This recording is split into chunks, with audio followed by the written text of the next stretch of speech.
Lee Field, and I'm out of Plainfield, New Jersey, by way of Wilson, North Carolina.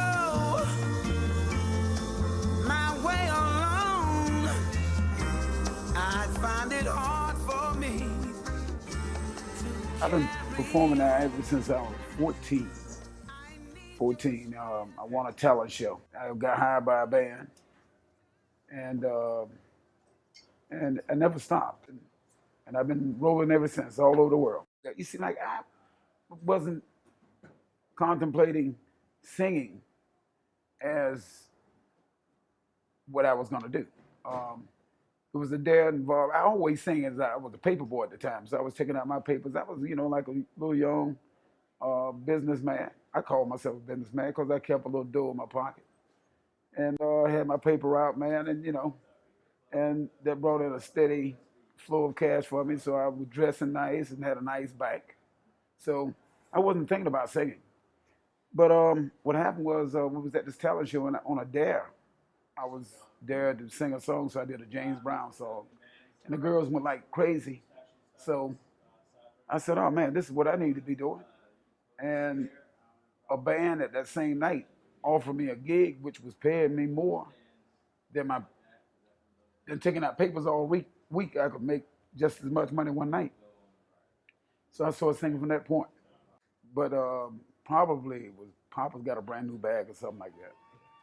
I think so. But that was the catalyst that drew me into the music world.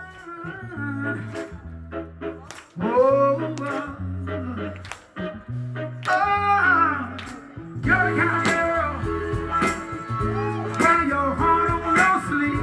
And you're the kind of girl that sets my mind at ease. And you're the kind of girl makes a man believe that true love is not as hard as they say. I believe that true love is a stone throw away. I believe that true love is a stone throw away.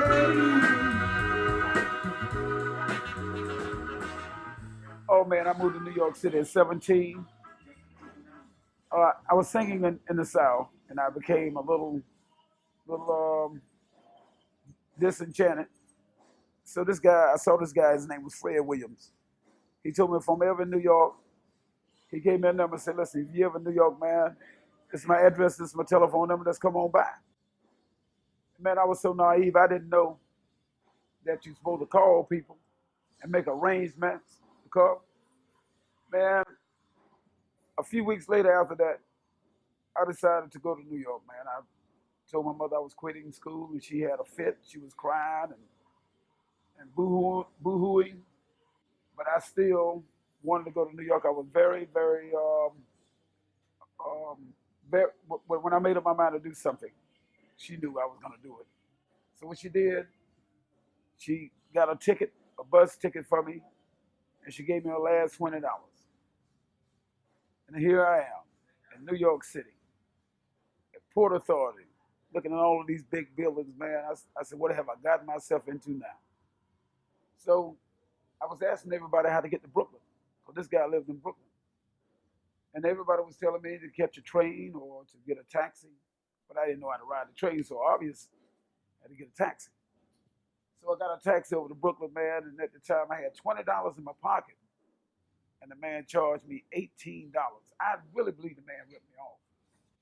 But I had $2 left, and I didn't even know whether the guy was home or not. So I knock on his door. So it happened that he was there. And he looked at me like he saw a ghost. He said, "Whoa!" He said, so what bring you up here? I said, "Well, I'm up here." He said, "Come to New York." He said, "Who you staying with?"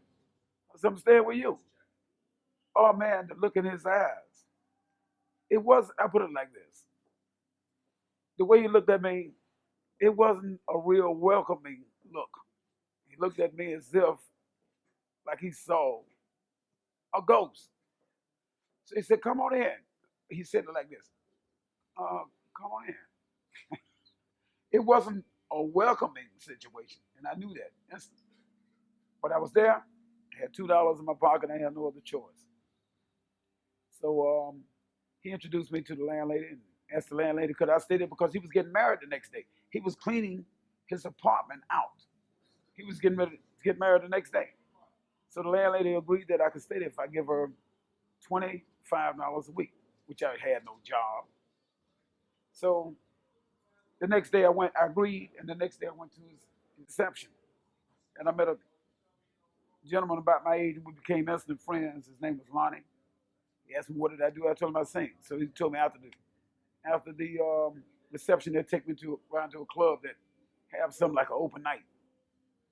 So after the reception, Lonnie and I went around to this club, and of course Lonnie was like buying everything because I didn't have a $2, and I was about to let my last $2 go. In New York City too. So they let me do a song, and I grabbed the mic, man. I squeezed that mic just as hard as I could, and sang with every last bit of energy that I had. And amazingly, man, the people started going crazy. They started throwing money on stage. At the end of that performance, I had about $100 that I picked up off the floor, my partner and I. Now I got $102, man. First thing I did was went and paid the landlady 3 weeks. Now I got $27 in my pocket. But $27 back in them days was a lot of money. But you got to realize a gallon of gas cost you like 17 cents or 18 cents. Pack of cigarettes, about 15 cents. Everything was like dirt cheap. You get on the train for 10 cents. Get on the train for 10 cents. Come in New York City, you can drive through the tunnel there for 50 cents. Now it's $12. So that give you an idea of how far $27 went. So we partied that night, man. I had a good time. And then, but I got a lot of offers that night, sing from other places. So here I am in New York City, rent paid for 3 weeks, cash in my pocket, and man, I was a happy guy, man. I can't even describe to you how happy I was. You never miss your well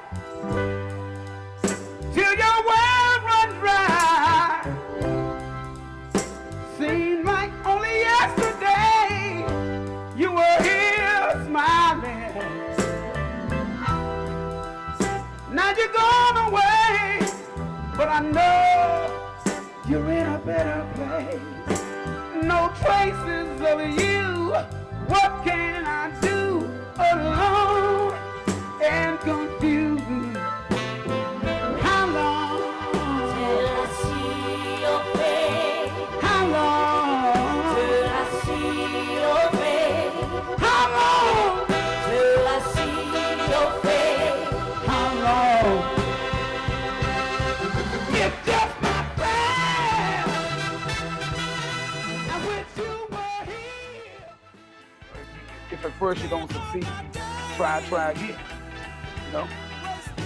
And you can continue to have a decent life and still pursue your dream. Don't give up.